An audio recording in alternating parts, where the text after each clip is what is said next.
Honeymoon मनाने मेघालय गए इंदौर के कपल के लापता होने की जानकारी सामने आई और फिर पति का शव मिलने के बाद अब ये मामला सुलझने के बजाय और उलझता ही चला जा रहा है। इस मामले में मृतक राजा रघुवंशी के परिजनों ने शक जाहिर किया है और स्थानीय पुलिस की जांच पर ही सवाल खड़े कर दिए। नमस्कार, मैं हूं आपके साथ पुनीत मिश्रा और आप मौजूद हैं न्यूज़ 18 के डिजिटल प्लेटफॉर्म पर। तो पूरे 11 दिन के बाद इंदौर से हनीमून मनाने के लिए मेघालय गए कपल में पति का शव 2 जून को स्थानीय पुलिस को मिल चुका है, लेकिन राजा की पत्नी सोनम रघुवंशी का कोई पता नहीं। पत्नी लापता है और परिजनों का दर्द बढ़ता ही जा रहा है। दूसरी तरफ इस मामले में राजा के भाई विपिन रघुवंशी ने मंगलवार को मीडिया से बातचीत की, जिसमें अपहरण और हत्या की आशंका जताते हुए सीबीआई जांच की मांग भी उठाती गई। उन्होंने मेघालय पुलिस पर मामले को दबाने के भी आरोप लगाए। आपको बताएं कि बीती 23 मई को यह कपल लापता हो गया था और फिर राजा रघुवंशी का शव 2 जून को सोहरा के वेई साडोंग पार्किंग लॉट रियात और लियांग से बरामद हुआ। शिलोंग में राजा का पोस्टमार्टम किया जा रहा है, लेकिन परिजनों ने यह साफ कह दिया है कि राजा का अंतिम संस्कार इंदौर में ही होगा। राजा के भाई इस वक्त मेघालय में ही हैं और अपने भाई के शव का पोस्टमार्टम करा रहे हैं। पोस्टमार्टम रिपोर्ट आने के बाद ही पता चल पाएगा कि राजा की मौत का असल कारण क्या था। क्या चोट लगने से उनकी जान गई या फिर उनके ऊपर हमला किया गया था?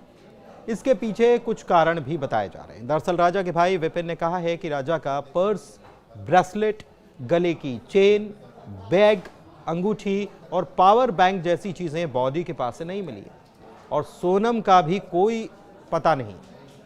ऐसे में उनकी मांग है कि जांच को ठीक तरीके से किया जाए। विपिन ने मेघालय के मुख्यमंत्री कोनराड संगमा से भी मांग की है कि दिल्ली से सीबीआई पूरे मामले की जांच करे, लेकिन दूसरी तरफ स्थानीय पुलिस को नहीं लगता कि ऐसी घटनाएं यहां पर हो सकती है।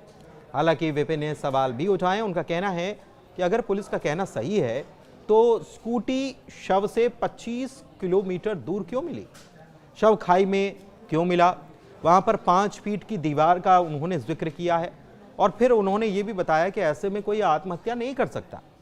विपिन ने यह भी कहा है कि राजा और सोनम इंदौर से आए थे, इसीलिए किसी से किसी तरह की दुश्मनी तो नहीं हो सकती। अगर कुछ हुआ भी है तो स्थानीय लोगों का हाथ हो सकता है। राजा सोनम की शादी भी उन दोनों की मर्जी से ही हुई थी, तो इसमें कोई तीसरा एंगल भी उनको नजर नहीं आता। शादी को लेकर दुखी होंगे ऐसी कोई बात भी वो नहीं मान रहे। मेघालय सरकार तथ्यों को दबाना चाहती है, विपिन का ये कहना है। परिवार का आरोप है कि ये सोची समझी हत्या है। शिलांग की ईस्ट खासी हिल्स पुलिस ने मामले में हत्या का केस दर्ज किया है। विशेष जांच दल SIT का गठन भी कर दिया गया है और ये भी पता चला है कि हाथ में बने राजा नाम के टैटू और वाटरप्रूफ घड़ी से शव की पहचान की गई। एक बात और पता चली है, दरअसल कपल के साथ में गाइड था। सोहरा के डबल डेकर लिविंग रूट घूमने के लिए राजा ने गाइड को लिया था और वो नीचे गए और घूमकर ऊपर भी आए। वापसी के वक्त उन लोगों के साथ उनकी बातचीत हुई।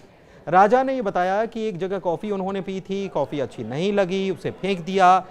फिर उन्होंने केले लिए हैं, केले खा रहे हैं, इसके बाद फिर वो लौट जाएंगे। ये सारी जानकारी अपने परिजनों को दी गई।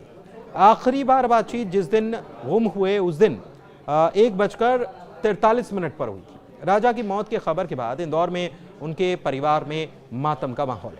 रिश्तेदारों और परिचितों का आने का सिलसिला शुरू हो चुका है। परिजनों ने राजा की मौत की खबर अभी तक उनके माता पिता को नहीं दी है। उन्हें टीवी, मोबाइल, सोशल मीडिया से दूर रखा जा रहा है। परिवार के मुताबिक उन्हें कैसे बताया जाए कि उनका बेटा इस दुनिया में नहीं रहा, ये किसी की समझ में नहीं आ रहा है। परिवार में भाई सचिन ने बताया कि विपिन और राजा का साला गोविंद शिलोंग से प्लेन से शव लेकर आएंगे। परिवार ने शिलोंग में अंतिम संस्कार के निर्णय से हालांकि इनकार किया। परिवार के लोगों का कहना है कि वह हमारा बेटा है, हम उसका शव ऐसे नहीं छोड़ सकते। कम से कम माता पिता को उसके आखिरी दर्शन कराए जाए।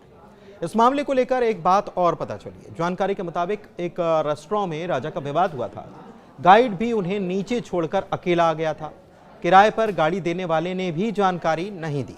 ऐसे में परिवार के लोगों का मानना है कि यही संदेही हैं।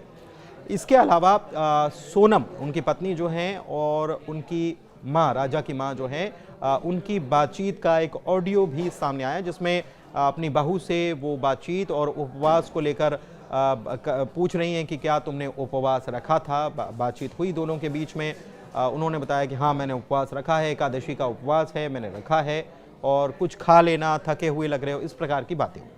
बताया कि हनीमून को मनाने के लिए मेघालय के शिलोंग गए इंदौर के नवदंपति राजा और सोनम में से सोमवार को पति राजा का शव बरामद हुआ। 23 मई को लापता होने के 11 दिन के बाद राजा का शव गहरी खाई से मिला, जबकि सोनम की तलाश अभी भी जारी है। राजा की मौत की खबर के बाद इंदौर में उनके परिवार में मातम है। रिश्तेदारों, परिचितों का आने का सिलसिला शुरू हो चुका है। राजा के भाई विपिन और सोनम के भाई गोविंद 11 दिन से सर्चिंग में पुलिस के साथ हैं। विपिन ने बताया कि राजा का शव जहां मिला वहां जाना किसी नए व्यक्ति की बस का नहीं है। उनके एक्टिवा भी 25 किलोमीटर दूर चाबी लगी हुई मिली। ऐसे में उनका कहना है कि आरोपियों ने घटनास्थल अलग बनाने की कोशिश की है। फिलहाल पुलिस सोनम की तलाश में है, लेकिन घटनास्थल पर जो चीजें नजर आ रही हैं उससे ये बात साफ पता चल रही है कि हो न हो राजा रघुवंशी के साथ कोई वारदात हुई, क्योंकि ना तो उनका मोबाइल उनके शव के पास से मिला, ना ही सोने की अंगूठी और चेन उनके शरीर पर पाई गई। यानी कि लूट का एंगल भी है। दूसरी तरफ पत्नी सोनम का राजा के पास न मिलना भी सवालों को जन्म दे रहा है, क्योंकि दोनों साथ में गए थे। तो क्या किसी ने दोनों को साथ कोई वारदात अंजाम दी और फिर सोनम को अपने साथ ले गए? और अगर ऐसा है तो सवाल ये है कि सोनम कहाँ है और किस हाल में है। फिलहाल पुलिस जांच कर रही है, लेकिन परिजनों को पुलिस की कार्यप्रणाली पर शक है और इसीलिए वो सीबीआई जांच की मांग कर रहे हैं।